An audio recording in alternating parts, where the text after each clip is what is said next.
Hi, folks. Wednesday, 4th day of September. Um, this month should be very interesting.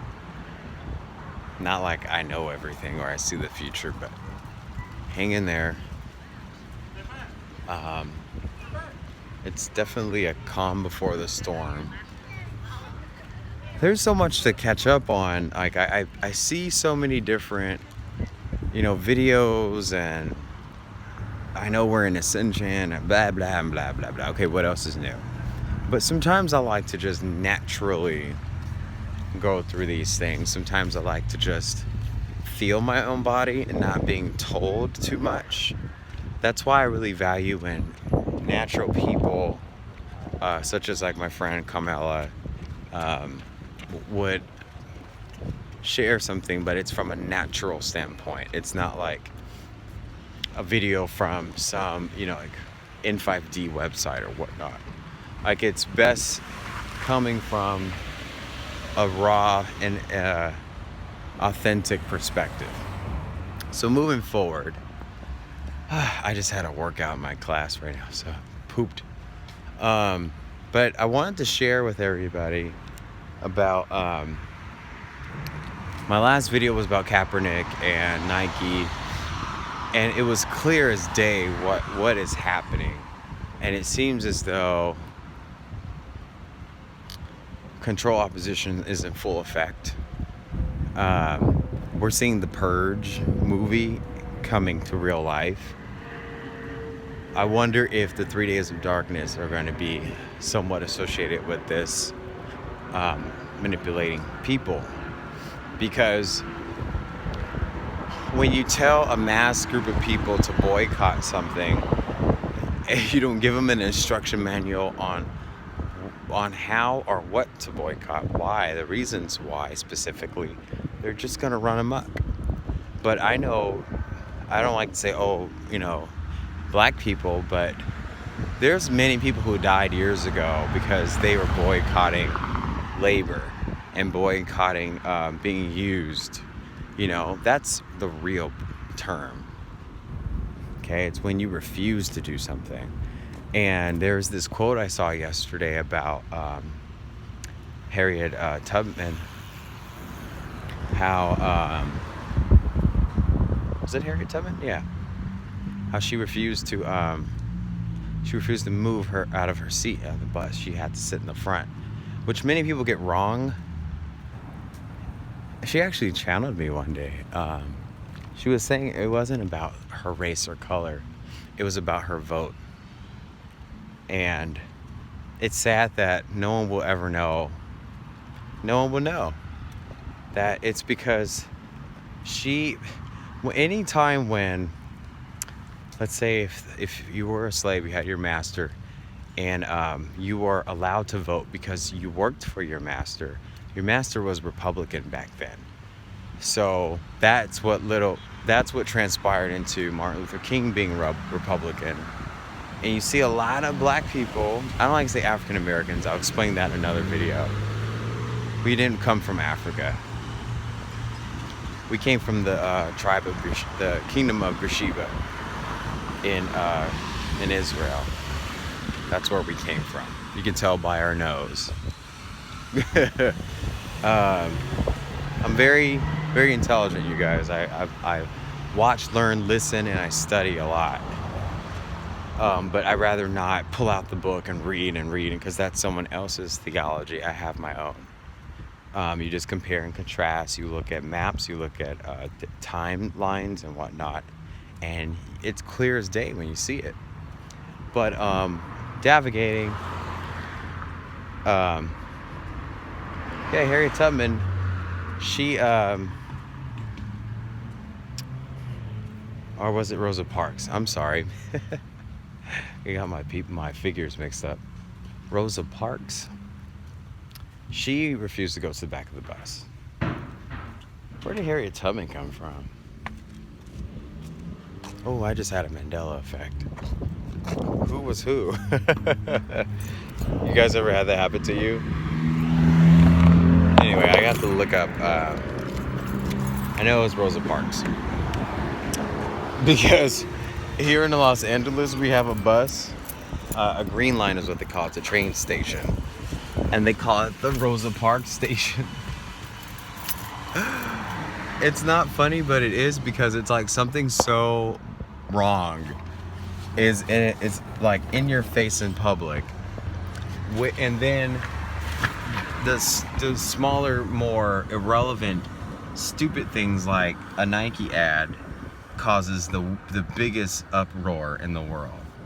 And that tells the elite and the cabal, get it, cabal, Kabbalah, it tells them whatever they're infiltrating is working. It's just sad, because I think each day I'm getting more and more angry. It's like I'm looking at the gram manipulation. I'm looking at all these different... It just seems that we are at war right now. And if we don't keep speaking, if we don't keep our gifts coming out, no matter if you're... Like I had this in my dream state yesterday, because sometimes I fault myself. I say, I'm not a perfect human being, and I never project that I'm a perfect person. I learn a lot of things just as other people. I make mistakes as other people. I make bad dating habit choices just like other people. I still might go to a bar and have a drink. I'm still learning how to treat myself as though there is some type of normalcy, but we have free will, so there is no guilt in being in this world. And whatever you choose to participate, that's amongst your own, it's amongst your own, and you're the one at the end of the day that has responsibility for your own judgment on yourself. That's really what it's about. Like I always say in my dance class, you kind of want to be in a place where you don't care about what song or what dance it is. You're just in the moment. You lose yourself. What else was I going to say? I do want to make another video probably later today. There was some information that came to my attention, and it's very pivotal. It has to do with Inky and Enlil in the very beginning. And there's a correlation. Remember, I've been telling you guys there's this project I'm trying to work on? Well, some new characters got introduced, so I have to start my whole project over.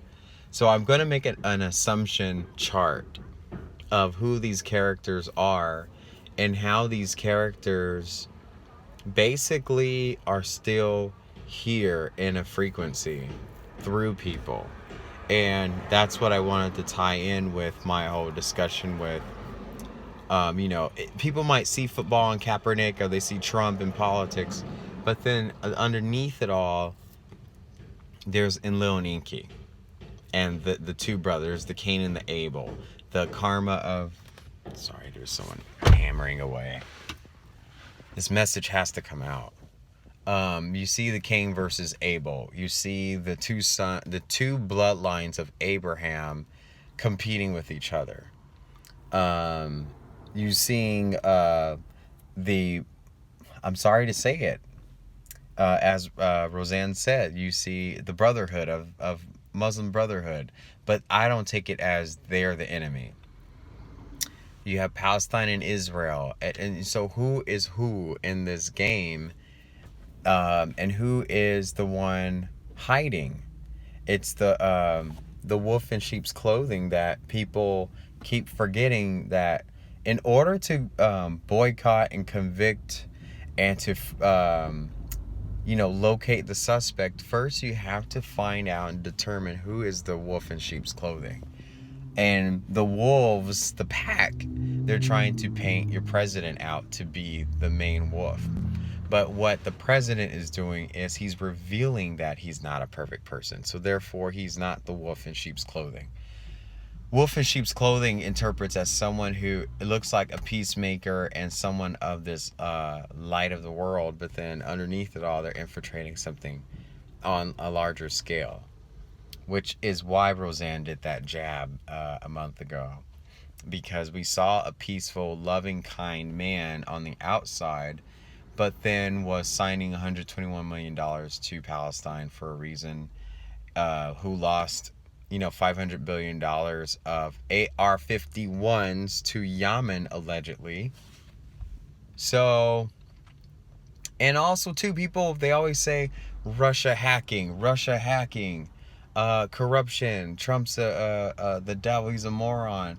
But Obama was the one who signed off our WWW to 12 foreign agencies.